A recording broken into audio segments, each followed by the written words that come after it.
Halo sahabat semuanya, berjumpa kembali dengan channel Rumah Blazer Sidoarjo. Di kesempatan ini kita akan membahas tuntas dan mengkupas tuntas bagaimana tip kita di dalam meminang mobil Opel Blazer. Jadi kita akan sharing, kita akan kupas tuntas bagaimana tip jitu di dalam meminang mobil Opel Blazer. Sahabat semuanya, alhamdulillah untuk akhir-akhir ini banyak sekali atau animo masyarakat untuk membeli mobil Opel Blazer. Itu satu poin yang luar biasa. Alhamdulillah. Nah, di situ ada beberapa hal ya yang mungkin perlu kita kupas bagaimana cara yang tepat di dalam meminang mobil Opel Blazer. Sahabatku semuanya, sebelum kita bahas itu perlu kita ketahui bahwa setiap diri kita apabila mau meminang mobil, pada dasarnya mobil ini pada saat setelah kita beli itu bisa kita nikmati, bisa kita pergunakan untuk keperluan diri kita dan keluarga kita. Yang intinya bagaimana itu mobil setelah kita beli itu bisa membahagiakan keluarga kita, itu ya. Kemudian secara prinsip ya, kalau kita mau beli mobil, harapan kita seperti itu. Nah, ini perlu kita informasikan lebih lanjut. Pada saat kita mau meminang mobil Opel Blazer ya, kita, bukan Anda saja, termasuk saya, itu mesti ada kriteria sahabatku ya. Ada kriteria. Yang pertama kriteria yang kita pilih. Nah, ini kriteria yang kita pilih, semua orang dan siapapun nggak ada yang akan menyangkal ini. Pasti pada saat mau membeli Opel Blazer atau mobil apapun, kriteria yang dipilih satu, mobilnya kondisinya bagus, dalam arti secara eksterior bodinya mulus, bagus gitu ya. Kemudian interior kalau bisa rapi, jok-joknya sudah tidak ada yang sobek, nggak ada yang retak-retak, kemudian door trimnya rapi, dashboardnya bagus, seperti itu. Jadi interior bagus, eksterior bagus. Kemudian untuk pajaknya hidup, ya pasti. Kemudian AC dingin, ini kriteria loh ya. Kemudian yang kelima sahabatku, kalau bisa, kalau kita meminang mobil Opel Blazer, kalau bisa ini sudah modifan, ya sudah modif. Tadi sudah gagal, tinggal pakai gitu ya. Ini kriteria yang kita harapkan sahabatku ya. Kriteria yang kita tetapkan seperti ini memang harus. Kemudian nah ini untuk kriteria selanjutnya sehubungan dengan budget, kalau bisa nih dengan kriteria yang sudah kita tentukan 5 poin pertama tadi. Kriteria yang selanjutnya adalah kalau bisa kita dapatkan itu mobil dengan kriteria seperti itu dengan harga murah. Ayo, ya kan? Nah, itu prinsip dari orang jual beli dan mungkin harapan dari Anda semuanya seperti itu, pasti udah seperti itu. Jadi kalau bisa mobil bagus dengan kriteria 5 tadi, kita dapatkan dengan harga murah. Nih, Pak. Pertanyaannya nih sekarang, apakah ada seperti itu? Ada. Apakah bisa? Bisa. Cuma lah ini tanda kutip cuma. Kita pernah kejadian ya, kita dapatkan mobil Opel Blazer dengan kondisi mesin sehat, AC dingin, pajak hidup, interior, eksterior rapi, bagus, kemudian sudah semi modif sahabatku. Dan kita dapatkan dengan harga yang kalau saya bilang ya relatif murah ya. Karena untuk memodifikasi itu perlu budget yang lebih juga. Itu pernah kita dapatkan. Tetapi, nah ini dengan kriteria yang seperti itu, kalau kita dapatkan dengan harga murah itu hanya ada 3 kemungkinan. Yang pertama, orangnya yang jual nggak ngerti masalah harga, sahabat. Kemudian yang kedua, orangnya yang mau menjual ini ya nggak ngerti cara menjualnya kemana. Kemudian yang ketiga, yang tidak kalah pentingnya biasanya ini, yang ketiga nih yang sangat sentral, dia kepepet duit dengan kebutuhan urgent. Nah ini sedangkan ngendal sana mau utang sana utang sini nggak ada. Nah ini akhirnya punya mobil satu-satunya karena butuh urgent cepat jual dengan harga relatif murah ini. Tetapi kemungkinan seperti itu sahabatku, sedulurku, itu hanya 5% dari 100%. Nah, ya seperti itu. Jadi intinya gini, dengan kriteria yang luar biasa yang sudah kita tetapin, dengan budget kalau kita berburu mobil dengan harga murah, kemungkinan hanya 5%. Kalau Anda cari itu, maka tenaga Anda, pikiran Anda, berburu Anda akan mungkin kemungkinan hanya kecil 5% Anda dapatkan. Nah, seperti itu. Oke, itu untuk pendahuluan saja sahabatku. Dan di sini perlu saya informasikan lebih lanjut ya. Kenapa saya memberi pada saat ini sharing nih. Pada saat ini akan kita kupas tuntas bagaimana tip meminang Opel Blazer. Nah, ini ada hubungannya dengan keberlangsungan mobil Opel Blazer di kemudian hari sahabatku. Nah, contoh nih seperti ini. Pada saat Anda sudah membeli mobil Opel Blazer, kemudian kriteria Anda dengan harga murah, akhirnya ya kriteria yang sudah ditetapkan bahwa mobil ini harus bla bla bla seperti itu tadi, nggak Anda dapatkan, tapi Anda tetap fokus dengan harga murah. Dengan harga murah. Kalau Blazer dengan harga seputaran 25-30 ya masih banyak minusnya sahabatku. Kalau dengan 25-30 posisinya sudah kriterianya bagus, mulus, AC dingin, baja hidup, kemudian sudah interior rapi dan lain-lain, kita juga sangat-sangat mau. Jangankan 30, 35, 38 kita ambil ya. Kita ambil karena pasaran di atas itu gitu. Kemudian sahabat semuanya, ini perlu saya sampaikan kenapa pada saat Anda membeli mobil Opel Blazer dan pada saat itu Anda targetnya seperti itu, akhirnya tetap berburu dengan harga murah, maka Anda akan disibukkan untuk perbaikan, Anda disibukkan untuk melakukan rekondisi dari minus yang ada seperti itu. Jadi apabila Anda berburu dengan harga seputaran 25-30, siapin di dompet Anda itu budget seputaran di ATM Anda itu harus ada 15 jutaan sampai 20 lah, baru mobil itu siap pakai nanti. Seperti itu sahabatku. Baik, kemudian bagaimana sih sebenarnya tip? Nah ini sudah menginjak ke inti aja nih ya. Itu tadi baru prolog ya, baru pendahuluan. Bagaimana tip yang jitu diri kita pada saat kita mau meminang mobil Opel Blazer.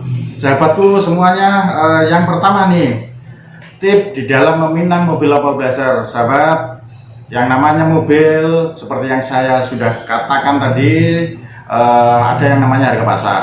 Nah, apabila ada yang jual di bawah harga pasar, itu ada beberapa kemungkinan. Yang pertama ada beberapa minus, yang kedua itu postingan PHP ya. Kalau di jual beli Facebook, alhamdulillah sekarang untuk postingan PHP sangat jarang sahabatku. Yang banyak itu yang masih di OLX. Kadang-kala OLX itu ada nih, dia posting dengan harga murah, kemudian plat nomornya ditutupi ya, kemudian dia di tempat yang mungkin agak terpencil gitu ya. Nah, pada saat Anda calling, biasanya Anda berminat karena terpukau harga murah, itu Anda disuruh transfer dulu supaya alasannya nggak keduluan orang lain dan lain-lain gitu alasannya. Ya masuk akal juga, alasannya masuk akal. Yaitu modus sahabat-sahabatku, itu modus PHP, pemberi harapan palsu, dan itu modus-modus penipuan. Kita sering sekali kok di OLX ada harga murah, Anda berburu, saya juga berburu kok. Jadi selalu tak monitor kalau di OLX itu sahabatku. Jadi kalau ada harga murah itu indikasinya yang pertama postingan PHP. Kalau di akun-akun yang lain ya, postingan PHP. Jadi kadang-kala indikatornya ini plat nomor ditutupi, plat nomornya gitu. Kemudian yang kedua, apabila kita mau meminang mobil Opel Blazer ya, yang kedua, di samping kok ada harga murah, yang pertama tadi ada postingan PHP. Yang kedua indikasinya kalau ada harga murah itu mesti logika saja sahabatku, itu mesti ada beberapa minus ya. Ada beberapa minusnya apa? Kadangkala untuk mesin ya, mesin perlu perbaikan. Jadi kalau cek mesin itu mungkin suaranya agak kasar atau ada suara tak tak tak tak tak, itu bisa kena valve adjuster, kemudian metal jalan, metal duduk. Dan untuk biaya rekondisi mesin seperti itu kita pakai aja budget yang tertinggi ya, harus turun mesin ya, kisaran 10 sampai 12 juta sahabatku ya, kalau mesin aja tuh. Kemudian kendala atau minus kedua biasanya kalau dengan harga murah. Kalau dengan harga murah biasanya kendala kedua itu minusnya, maksud saya minusnya AC nggak dingin sahabatku. Pada saat AC nggak dingin, kadang-kala ada penjual mungkin dia pemakai pribadi ya, dijual asal laku aja kan, dia menghalalkan segala cara. Biasanya mereka, Pak, ini AC-nya nggak dingin, perlu nambah freon aja sedikit Pak gitu. Nah sekarang logika aja ya sahabat, pada saat dia mau menjual mobil ya, ini ya nilainya ya seputaran 35 juta ke atas atau 25 juta ke atas, ini banyak loh nilainya, 25 juta ke atas loh. Logikanya saja pada saat AC nggak dingin dan hanya nambah freon, kenapa sama penjualnya nggak ditambahi freon gitu ya. Oh, padahal freon diisi 125.000 aja sudah kembali dingin no. Dan hasilnya freon itu jarang sekali habis. Kalau yang pertama kompresornya nggak rusak, kompresornya nggak bocor, kemudian evaporatornya nggak buntu, nggak bocor, kemudian selang-selangnya nggak bocor dan lain-lain. Oke, untuk budgetnya berapa sih pada saat kita mungkin ada minus seperti itu? Untuk AC sahabatku, untuk AC aslinya kalau kompresor bawaannya mobil Opel Blazer ini, untuk kompresornya kan merek Delphi ini, untuk kisaran harganya kompresornya saja sekitaran kurang lebih ya 3,5 sampai 4 jutaan ya, seputaran segitu untuk kompresor yang ori bawaan Blazer Delphi. Kalau Anda mengganti dengan nilai segitu, itu belum dukannya, belum freonnya dan lain-lain, ya bisa tembus di angka 4,5 ya, itu kalau diganti asli. Kemudian kalau tidak diganti asli, biasanya itu bisa dikondisikan diganti dengan merek Denso, merek Sanden, seperti itu bisa. Nah, biaya untuk penggantian kalau merek Denso, merek Sanden seperti itu sahabatku, kita pakai aja ya sama kondensor, evaporatornya juga ganti, kondensor ganti, kompresor ganti. Nah, pada saat kompresor harus diganti karena ini diganti dengan kompresor Jepangan ya, Denso, kemudian tadi ada satunya itu ya, itu dudukan kompresor harus juga diganti dudukannya. Dan itu insya Allah budgetnya kurang lebih sekitaran untuk secara keseluruhan agar mobil kembali dingin itu budget di angka kurang lebih 3 jutaan ya, minim 3 jutaan. Nah, itu sudah bisa diprediksi. Nah, kemudian biasanya minusnya lagi apa? Pada saat ada yang menjual harga murah, bodinya sahabat. Bodinya kadang-kala kan Blazer ini insya Allah ya mayoritas itu nggak keropos Blazer. Bodinya nggak keropos, cuma kalah cat. Nah, kalah catnya biasanya mayoritas kalah cat di bagian kap karena panas. Kemudian bagian atas ya, atap itu biasanya yang gula atau mungkin sudah mengelupas gitu. Nah, seperti itu. Tetapi kalau bodi-bodi yang lain kadang-kala yang bulat karena ya sudah faktor usia ya. Bayangin tahun 96 sekarang tahun 2020. Jadi sudah 24 tahun ya, wajar lah kalau cat sudah perlu rekondisi ya. Nah, kalau cat perlu rekondisi berapa sih budget yang Anda butuhkan untuk rekondisi cat? Nah, kalau cat asal gitu ya mungkin 3-4 juta bisa Anda lakukan. Tetapi kalau mungkin sedikit agak perlu kondisi bagus gitu ya, sediain budget di angka 5-6 jutaan untuk rekondisi bodi secara keseluruhan ya, seperti itu. Kemudian yang tidak kalah pentingnya sahabatku, kenapa ada harga murah? Itu kadang-kala kebanyakan pajaknya mati ya, pajak mati. Oke, sekarang kita akan membahas masalah pajak nih. Pada saat pajak mati, sahabatku ya, ini perlu, saya sendiri pernah bereset hitungan, bereset itu ya salah hitung gitu ya, salah hitung untuk pajak. Jadi pajak itu gini, sahabatku semuanya, pajak pada saat Anda meminang mobil Opel Blazer atau mobil yang lain. Kalau sekarang itu banyak sekali aturan ya, banyak sekali aturan-aturan baru, dimana kalau pajak tidak terbayar selama 3 kali berturut-turut, itu ada wilayah-wilayah Samsat tertentu atau mungkin Indonesia juga ya, itu mereka akan kena blokir ya, blokir otomatis. Jadi kalau pajak nggak dibayar 3 kali itu kena blokir otomatis. Nah, pada saat kena blokir otomatis ya, ini bisa disuratkan tapi nggak bisa dibayar pajak ya, nggak bisa bayar pajak, dan bisa disuratkan tapi harus mutasi balik nama, harus balik nama ke Anda gitu. Jadi Anda harus hitung secara cermat mengenai pajak apabila mati berapa tahun. Kalau mati 3 tahun itu ada blokir otomatis. Ataupun kalau mati 1 tahun itu juga kena blokir juga bisa. Kalau dari pihak yang punya mobil sebelumnya yang atas nama itu, begitu mobil terjual, dia lapor jual, ya, dia lapor jual. Gitu. Nah, kalau sudah lapor jual, secara otomatis Anda nggak bisa membayar pajaknya, dan pajak bisa terbayar apabila Anda sudah balik nama, gitu. Itu ya, jadi yang namanya blokir, ada blokir otomatis dari pihak Samsat kalau selama 3 tahun nggak bayar pajak berturut-turut. Kemudian ada blokir yang lapor jual seperti itu perlu perhitungan khusus. Kemudian berapa sih seandainya nih kena blokir, kemudian kita perlu mutasi balik nama. Nah, estimasinya nih, kalau Anda mengurus sendiri untuk balik nama, mutasi cabut berkas ya, cabut berkas balik nama. Kalau cabut berkas mungkin seputaran kisaran kalau diurus sendiri ya, itu 1 juta ya, 1 juta sampai 1.200.000 kalau diurus sendiri cabut berkasnya. Tapi kalau melalui jasa biasanya untuk cabut berkasnya kisaran 2 jutaan sahabatku. Tapi kalau mutasi balik nama, kalau sama satu wilayah provinsi itu kisaran ya, mutasi balik nama tahu jadi itu kisaran 3 sampai 3,5 juta. Seperti itu.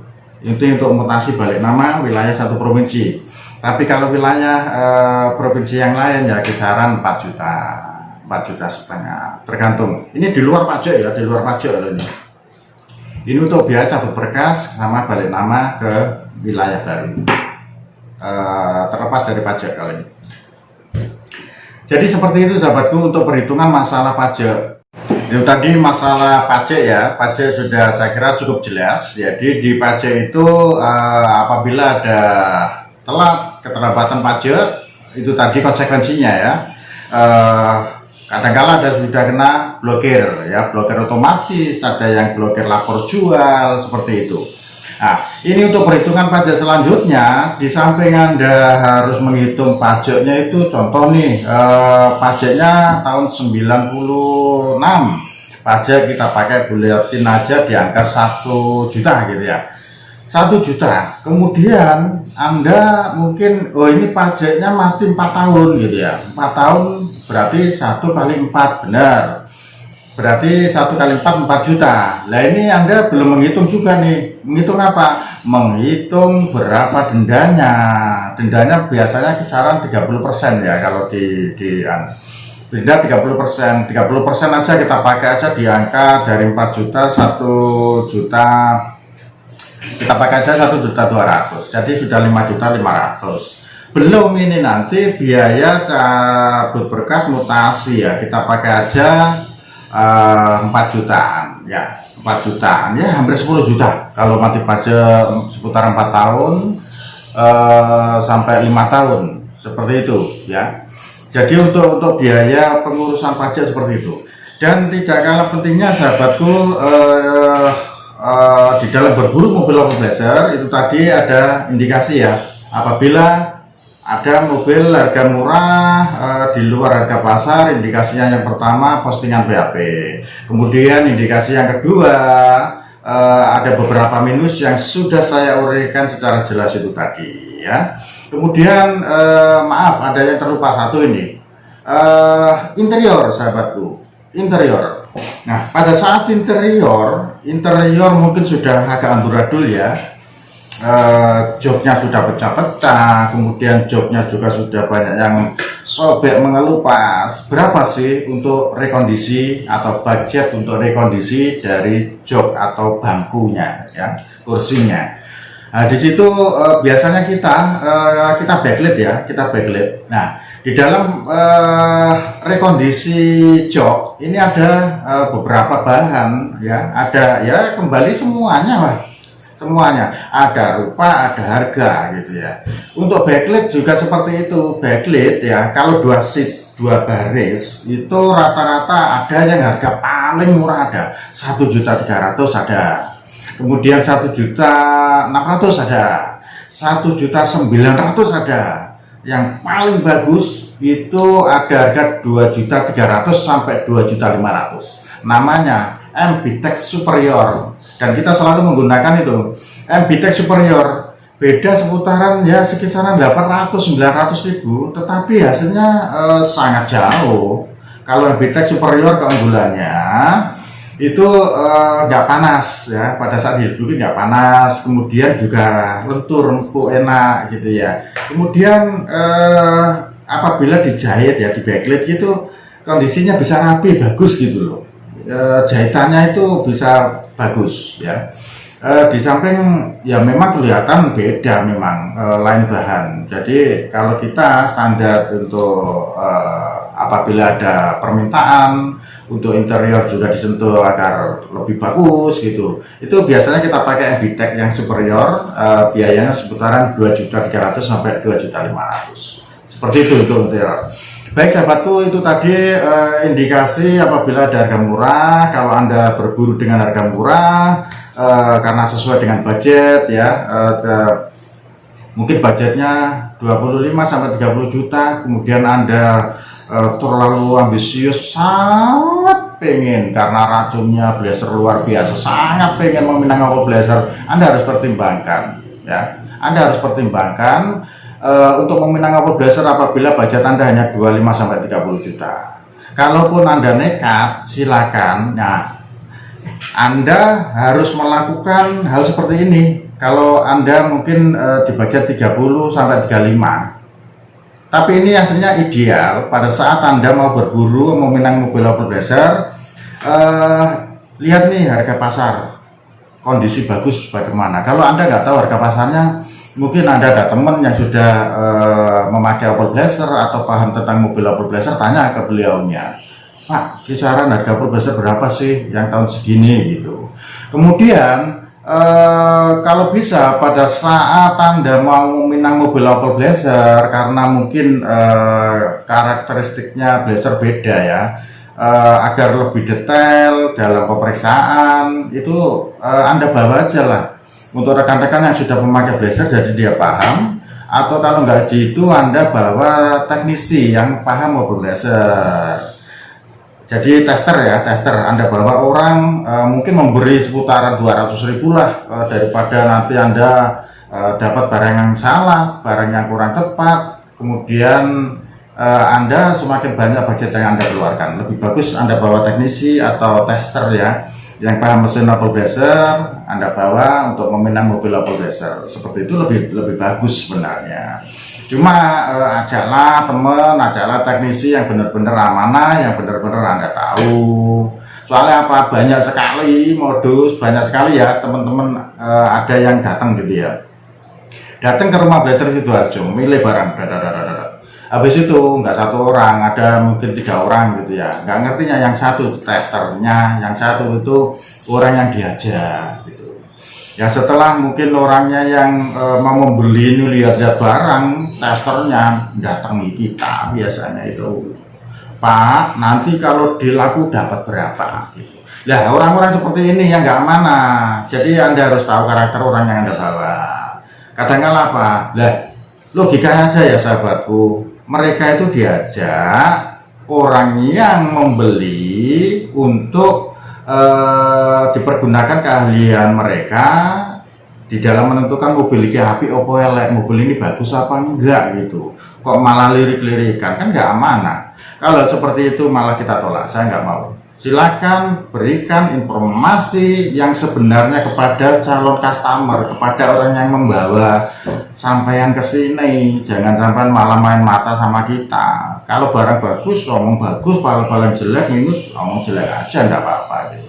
Jadi intinya, kalau Anda mau menang mobil Opel Blazer, itu tadi sudah saya jelaskan. Kalau ada postingan dengan harga-harga tertentu yang luar biasa di bawah standar dengan plus minusnya seperti itu. Kemudian untuk Anda apabila mau meminang mobil Opel Blazer, silakan Anda yang pertama tahu harga pasar, tanyakan ke sahabat-sahabat Anda.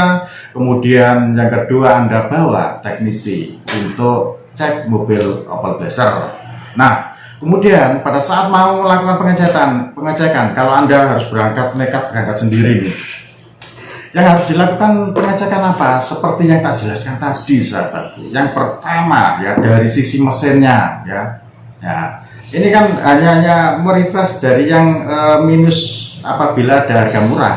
Nah, ini yang harus dilakukan pengecekan. Yang pertama dari sisi mesinnya sehat apa enggak, dengan indikator yang pertama periksa mesin dari suaranya, itu bisa suara mesinnya. Kemudian kalau perlu buka tutup ulingnya nih. Nah, kadang-kala ada yang campur air, nah seperti itu berarti headnya atau packing headnya jebol, dan itu sudah kopi susu namanya. Kemudian indikator kedua, pada saat pemeriksaan mesin, pada saat mesin dipakai, diupin maksud saya, itu periksa knalpotnya juga, sahabatku. Knalpotnya apakah keluar asap atau enggak. Nah, asap ini ada dua, asap putih sama asap hitam. Kalau asap putih itu mungkin seal klep ringsek terkena, harus perbaikan. Nah, kalau asapnya hitam biasanya itu map sensor, entah map sensornya rusak atau mungkin selang yang ada di map sensor itu sudah retak atau lepas, seperti itu. Kemudian indikasi yang lain itu ya memang dari tekanan uli, sahabatku. Tekanan uli yang ada di speedometer ya. Speedometer itu ada indikator tekanan uli ya. Tekanan uli itu Anda periksa apakah tekanan ulinya masih bagus, di angka 250 ke atas yang mendekati 500, atau sudah ke kiri ke yang merah ya, indikator merah. Kalau seperti itu berarti harus ganti pompa oli, sahabatku. Kemudian indikator untuk aki itu juga Anda periksa. Aki minimal harus antara 13-14, itu baru normal. Nah, kalau sudah agak gini ya sudah, bisa akinya, bisa alternatornya yang harus Anda kondisikan. Kemudian AC sudah tak jelasin seperti tadi toh, AC dingin apa enggak gitu ya. Kemudian interior bagus atau enggak interiornya. Nah, untuk penjelasan lebih lanjut seperti tadi toh, biaya perbaikan interior berapa. Kemudian eksterior itu periksa body-bodinya, kira-kira perlu rekondisi cat berapa dan lain-lain. Kemudian yang tidak kalah pentingnya, sahabatku, silakan dicek surat-suratnya, pajak mati atau enggak. Kemudian cek antara STNK, BPKB, nomor mesin, nomor rangka dicocokin ya. Kemudian nomor mesin, nomor rangka yang ada di BPKB cocokin sama yang di STNK. Kemudian cocokin lagi sama kondisi real fisik yang ada di mobil. Cek fisik. Nah, kalau Anda nggak bisa cek fisik ke Samsat, bayar 150.000 atau 100.000. Cek fisik ya, cek fisik jual beli. Jadi di situ nanti keabsahan dari suratnya itu benar-benar valid gitu. Kadang-kala ya menurut saya kita fair saja. Pernah kita jumpai juga antara nomor mesin sama surat ini nggak sama. Jadi posisinya harus detail. Nah, kalau nomor mesin sama surat nggak sama, nggak bisa disuratkan, yes, habis sudah mobilnya, ya kan? Jadi bisa jadi itu karena diganti mesin, tapi nomor mesinnya itu nggak dikondisikan lengketin lagi seperti itu. Ada kejadian gitu, ada. Jadi kevalidan surat nomor mesin, nomor rangka dari STNK, BPKB sama keadaan fisiknya lebih aman apabila Anda lakukan cek fisik bantuan jual beli ke Samsat terdekat. Biayanya berapa? 50.000 sampai 100.000, tapi Anda aman dah. Ya, seperti itu. Baik sahabatku semua, saya sampaikan ini tadi untuk tip jitu di dalam meminang mobil Opel Blazer. Mengapa seperti itu? Agar Anda tidak salah memilih mobil Opel Blazer, karena begitu Anda salah di dalam memilih mobil Opel Blazer, maka bukan bahagia yang Anda dapat, tetapi Anda akan disibukkan untuk melakukan perbaikan, dan Anda akan keluar dana, keluar tenaga dan waktu Anda hanya untuk merekondisikan mobilnya. Dan akhirnya apa? Ending-endingnya mindset Anda akan negatif thinking terhadap mobil Opel Blazer. Lah, aku barusan beli mobil Opel Blazer nih. Lah, kok saya pakai 2 minggu sudah harus perbaikan, seperti itu. Jadi makanya kita sampaikan ini agar Anda begitu meminang mobil Opel Blazer, silakan Anda bisa bahagia bersama keluarga, bisa menikmati itu mobilnya, seperti itu. Dan yang tidak kalah pentingnya sahabatku, untuk mobil Opel Blazer banyak sekali rekan-rekan penjual mobil Opel Blazer ya saat ini. Silakan Anda bisa berhubungan sama beliau-beliau di seluruh wilayah Indonesia, sudah tersebar sih. Banyak sekali di wilayah Indonesia sudah tersebar. Untuk wilayah Jawa Timur ada rumah Blazer Sidoarjo, Jawa Tengah ada, kemudian Jawa Barat ada, Lampung ada, Palembang ada. Dan insya Allah next time akan kita getolkan untuk Indonesia wilayah timur juga akan ada di situ. Baik sahabatku semuanya, itu yang bisa saya sampaikan untuk kupas tuntas tip di dalam meminang mobil Opel Blazer. Semoga bermanfaat untuk Anda, bermanfaat untuk saya. Kurang lebihnya saya mohon maaf yang sebesar-besarnya kalau ada salah ucap dan kata. Hormat saya dari Rumah Blazer Sidoarjo. Salam satu aspal, seduluran selawase.